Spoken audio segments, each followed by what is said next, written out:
नमस्कार दोस्तों, स्वागत है आपका आज की हमारी हिंदी की क्लास में। तो आज की क्लास में हम लोग हिंदी उपन्यास को रिवाइज करेंगे, क्योंकि हमारे सिलेबस में हिंदी गद्य विधाएं दे रखी हैं, तो उनको हमें अच्छे तरीके से पढ़ना पड़ेगा। तो शुरू करते हैं फिर आज की क्लास। आज की क्लास में हम लोग उपन्यास को रिवाइज कर रहे हैं। तो सबसे पहला जो प्रश्न है वो आपके लिए है कि उपन्यास शब्द का सबसे पहले प्रयोग किसने किया।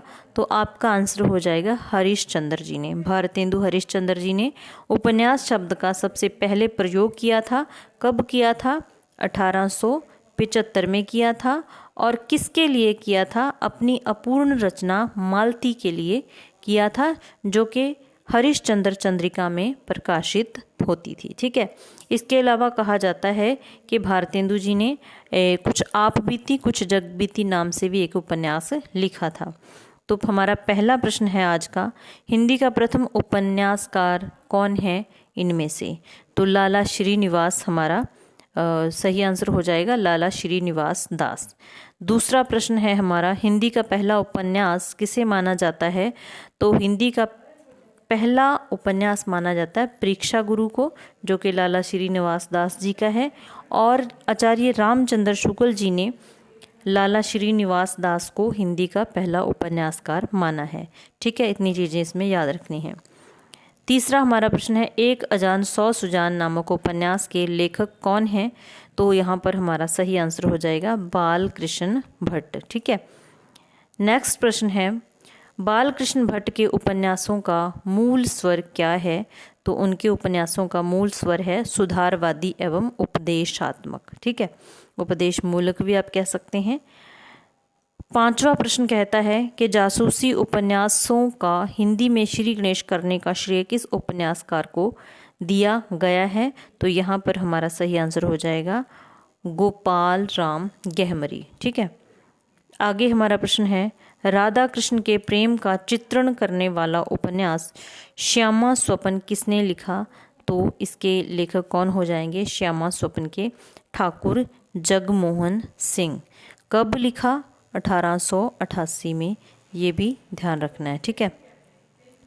थॉमस डे के लोकप्रिय अंग्रेजी उपन्यास सैंडफोर्ड एंड मर्टन का हिंदी अनुवाद किस लेखक ने किया था? तो ये किया था बंशीधर ने। नेक्स्ट हमारा प्रश्न है, उपन्यास रहस्य नामक निबंध के लेखक का क्या नाम है? तो यहाँ पर महावीर प्रसाद द्विवेदी सही आंसर हो जाएगा।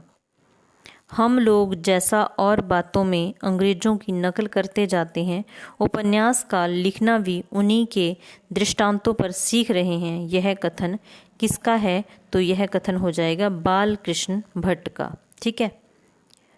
नेक्स्ट है, हिंदी के उस उपन्यासकार का नाम बताइए जिसकी कृतियों को पढ़ने के लिए बहुत से लोगों ने हिंदी सीखी। तो ये बहुत ही महत्वपूर्ण प्रश्न है, हो जाएगा बाबू देवकीनंदन खत्री। ठीक है। अंग्रेजी के प्रसिद्ध उपन्यासकार आर्थर कॉनन डॉयल से हिंदी का कौन सा उपन्यासकार प्रभावित था? तो यहाँ पर सही आंसर हो जाएगा हमारा गोपाल राम गहमरी, गोपाल राम गहमरी। ठीक है। अगला हमारा प्रश्न है, ठेठ हिंदी का ठाठ उपन्यास की रचना किस हिंदी कवि ने की है? तो यहाँ पर हरिऔध सही आंसर हो जाएगा। निम्नलिखित सूचियों को सुमेलित कीजिए। तो अधखिला फूल किसकी रचना है? अधखिला फूल किसकी रचना है? आपको ध्यान होगा अयोध्या सिंह उपाध्याय हरिऔध की रचना है अधखिला फूल। ठीक है। अधखिला फूल किसकी रचना है? हमारा हो जाएगा सही आंसर यहाँ पर अयोध्या सिंह उपाध्याय हरिऔध। ठीक है। इसके अलावा नूतन ब्रह्मचारी के रचयिता हैं बालकृष्ण भट्ट। ठीक है। नेक्स्ट है इसमें से नेक्स्ट परीक्षा गुरु सभी को पता है किसकी हो जाएगी? लाला श्रीनिवास की। नरेंद्र मोहिनी किसकी रचना है? तो नरेंद्र मोहिनी देवकीनंदन खत्री की हो जाएगी। तो चारों ही उपन्यास के जो लेखक हैं ध्यान में रखना, नरेंद्र मोहनी के लेखक देवकीनंदन खत्री, परीक्षा गुरु लाला श्रीनिवास दास, ठीक है, अधखिला फूल अयोध्या सिंह उपाध्याय हरिऔध, और नूतन ब्रह्मचारी थी ना, वो है बालकृष्ण भट्ट की रचना। ठीक है, तो अगला हमारा प्रश्न है देवकी नंदन खत्री के उपन्यासों के बारे में कौन सा कथन सत्य है। तो यहाँ पर कौन सा कथन सत्य हो जाएगा इनका, यहाँ पर पहला ऑप्शन है ये उच्च कोटि के साहित्यिक उपन्यास हैं, मतलब उपन्यासकार हैं। जहाँ इनके उपन्यासों के बारे में बात हो रही है तो इनके उपन्यास उच्च कोटि के साहित्यिक उपन्यास हैं, ये सही है। या ये यथार्थ पर आधारित थे, ये तो बिल्कुल भी नहीं थे।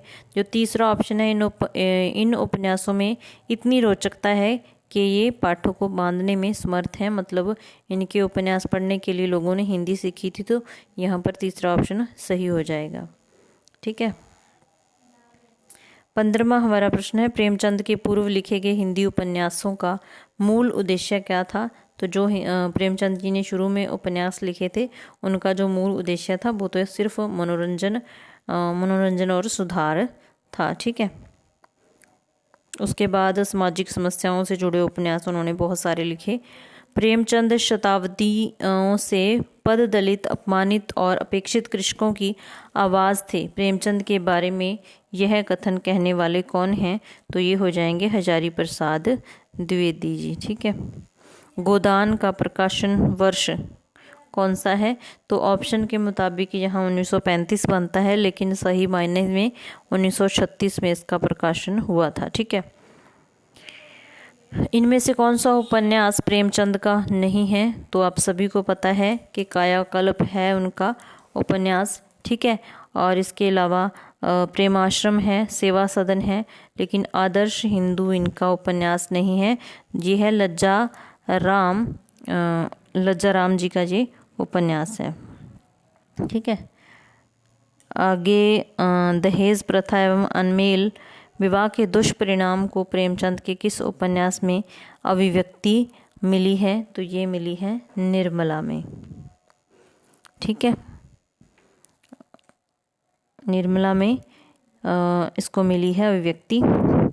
नेक्स्ट हमारा प्रश्न है दहेज प्रथा, कुलीनता का प्रश्न, पत्नी का स्थान जैसी विवाह से जुड़ी समस्याओं को प्रेमचंद ने किस उपन्यास में उठाया है। सारे प्रश्न बहुत ही महत्वपूर्ण हैं, ध्यान से करने हैं, और एक बार हम पढ़ लेते हैं तो अब तो पेपर में थोड़े दिन रह गए हैं तो ध्यान में तो रह ही जाता है। ठीक है, तो 20वें प्रश्न का जो सही आंसर हो जाएगा वो हो जाएगा सेवा सदन। ठीक है, इसके अलावा इसमें आपने एक वैश्यवृत्ति वाला भी जोड़ लेना है, सेवा सदन में वो भी था। इनमें से हिंदी के किस उपन्यासकार ने घटना के स्थान पर चरित्र को उभारने का प्रयास किया है। तो वो हो जाएंगे हमारे, कौन हो जाएंगे, प्रेमचंद, मुंशी प्रेमचंद जी। कौन सा कथन प्रेमचंद के उपन्यासों के संदर्भ में उचित है। तो उचित पूछा है यहाँ पर, सुरुचिपूर्ण प्रसंगों की उद्भावना पर बल दिया है। ठीक है, जीवन की वास्तविक समस्याओं को केंद्र में रखा, ये भी सही है। कथा प्रसंगों को मध्य वर्ग के तत्कालीन जीवन के साथ जोड़ दिया है, ये भी सही है। तो यहाँ पर उपरोक्त सही आंसर हो जाएगा। नेक्स्ट जो हमारा प्रश्न है, प्रेमचंद के उस उपन्यास का नाम बताइए जिसे महाकाव्य की संज्ञा दी गई है। तो वो गोदान हो जाएगा, गोदान हो जाएगा जिसे महाकाव्य की संज्ञा दी गई है। हिंदी के किस उपन्यासकार ने कथा साहित्य को मनोरंजन के स्तर से ऊपर उठाकर जीवन के साथ जोड़ने का काम किया है। तो यहाँ पर भी हमारा सही आंसर हो जाएगा मुंशी प्रेमचंद। उपन्यास से प्रश्न आता है तो मुंशी प्रेमचंद बहुत इम्पोर्टेंट हो जाते हैं, तो इनके बारे में काफ़ी सारी चीज़ें आपको पता होनी चाहिए। हिंदी के किस उपन्यासकार को आदर्शोन्मुख यथार्थवाद का मिश्रण करने का श्रेय दिया जाता है। तो ये भी हमारे हो जाएंगे मुंशी प्रेमचंद। नमक का दरोगा जो कहानी है वो इनसी विदा की है। ठीक है, आदर्शोन्मुखी यथार्थवाद का चित्रण है उसमें।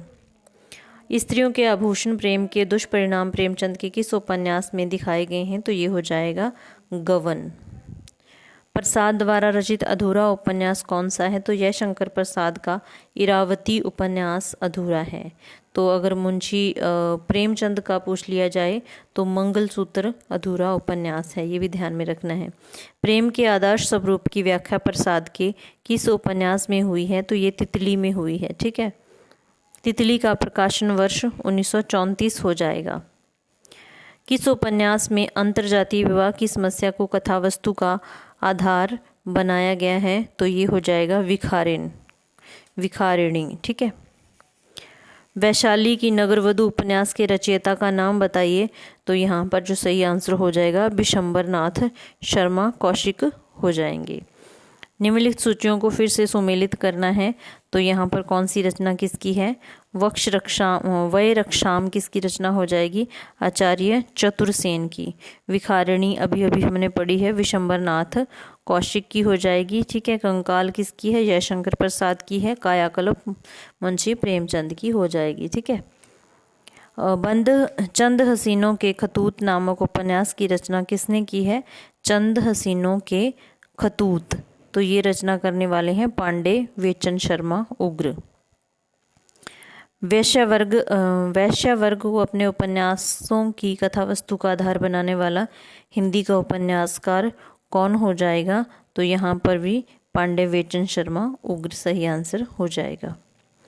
नेक्स्ट हमारा प्रश्न है 35वां प्रश्न, उग्र जी की परंपरा को विकसित करने वाले उपन्यासकार का क्या नाम है, तो यहाँ पर ऋषभभरण जैन हो जाएगा सही आंसर। ठीक है, इनमें से कौन सा उपन्यास पांडे वेचन शर्मा उग्र का नहीं है, तो यहाँ पर नहीं उपन्यास पूछा गया है, तो ये जो वैश्यपुत्र है, ठीक है, ये उनका उपन्यास नहीं है 36वें प्रश्न का। अगला जो हमारा प्रश्न है, इसमें से कौन सा उपन्यास ऋषभचरण जैन का नहीं है, तो ऋषभचरण जैन का उपन्यास कौन सा नहीं है, फागुन के दिन। कौन सा नहीं है, फागुन के दिन। वृंदावन लाल वर्मा को आप किस वर्ग में रखेंगे, वृंदावन लाल वर्मा को आप कौन से वर्ग में रखेंगे, तो एक ऐतिहासिक उपन्यासकार के वर्ग में इनको रखा जाएगा। इनमें से कौन सा उपन्यास वृंदावन लाल वर्मा का नहीं है, तो कौन सा नहीं है, कंकाल नहीं है, पता है आपको जयशंकर प्रसाद जी का है। बाकी उपन्यास ध्यान में रखने हैं, मृगनयनी माधवजी सिंधिया, विराटा की पद्मिनी, तो ये सारे उपन्यास किसके हैं, वृंदावन लाल वर्मा के हैं। अप्सरा अलका निरूपमा उपन्यास के लेखक कौन हैं, तो यहाँ पर हो जाएगा सूर्यकांत त्रिपाठी निराला जी। प्रेमचंद युगीन उपन्यासों के विषय में कौन सा कथन सत्य है, तो यहाँ पर कौन सा कथन सत्य हो जाएगा, पहला विषय वैविध्य एवं शिल्पगत नवीनता। ठीक है, सामाजिक समस्याओं का चित्रण भी हुआ है, चरित्र चित्रण पर भी बल दिया गया है, तो उपयुक्त सभी कथन सही हो जाएंगे प्रेमचंद युगीन उपन्यास के बारे में। प्रेमचंद के किस उपन्यास में हरिजन समस्या का चित्रण हुआ है, तो किस उपन्यास में हुआ है, कर्म भूमि में। प्रेमचंद के किस उपन्यास को ग्रामीण जीवन एवं कृषि संस्कृति का महाकाव्य कहा जाता है, तो ये गोदान को कहा जाता है। ठीक है, नेक्स्ट हमारा प्रश्न है, चौगाने हस्ती नामक उर्दू उपन्यास को प्रेमचंद ने हिंदी में किस नाम से लिखा था, तो ये बहुत ही महत्वपूर्ण प्रश्न है, इसको ध्यान में रखना है। तो किसको लिखा था, रंगभूमि को। ठीक है, नेक्स्ट हमारा प्रश्न है, इनमें से कौन मनोविश्लेषणवादी उपन्यासकार हैं, तो कौन हो जाएंगे मनोविश्लेषणवादी उपन्यासकार, यहाँ पर जो सही आंसर हो जाएगा जिनेंद्र कुमार। इनमें से आंचलिक उपन्यासकार, इसको तो सभी जानते हैं, फणीश्वर नाथ रेणु हो जाएंगे। सुनीता और त्यागपत्र उपन्यासों के लेखक कौन हो जाएंगे, जनेंद्र हो जाएंगे। ठीक है, इनमें से कौन सा उपन्यास अज्ञेय का नहीं है, अज्ञेय का कौन सा नहीं है, सुहाग के नुपुर अज्ञेय का उपन्यास नहीं है। अपने अपने अजनबी, शेखर एक जीवनी, नदी के दीप, ये सारे अज्ञेय के उपन्यास हैं। सुहाग के नुपुर अमृतलाल नागर का है ये उपन्यास। ठीक है, इनमें से कौन सा उपन्यास जनेंद्र का नहीं है, यहाँ पर जनेंद्र का पूछा गया है, तो प्रेत और छाया यहाँ पर जनेंद्र का नहीं है, यह इला चंद्र जोशी का उपन्यास है, ये भी याद रखना है। तो आज के लिए इतना ही काफ़ी है, बस बड़ी मुश्किल से इतना कर पाए हैं। तो कल रविवार है, कोशिश रहेगी कि एक मैराथन क्लास आपको दी जाए, चाहे व्याकरण की हो, चाहे एनसीईआरटी की, या फिर हिंदी साहित्य की। तो फिर मिलते हैं नेक्स्ट क्लास में। क्लास देखने के लिए धन्यवाद।